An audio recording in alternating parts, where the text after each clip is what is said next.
assalaamu calaykum. Nabaddu waa hoyga nolosha. Fariintani waa fariin u gaara qayaad iyo bahrar same. Maanso la baxday ileen calaadi waa shar.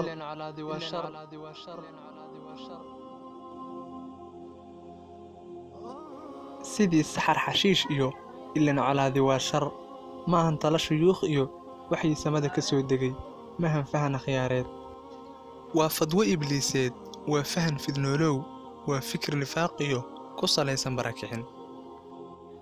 bahrar samee qayaaday ileen daalin ma daalee.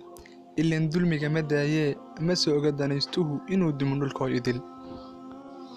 waxa qabri istaba yaal iyo qashar istaba quban.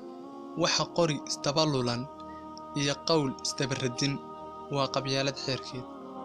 inta dejisay xeerka ah qori ku fiiqoo gaadmada ku badiyo ubadiida jiifkoo sarajoog ku daaliya ma ammaanin nebigiyo mase xusin raxmaankuye wuxuu yidhi raxiimkuye ma jecli fasaadkee inta dhiigga daadisa amar eebba la'aantii hoygoodu waa naar.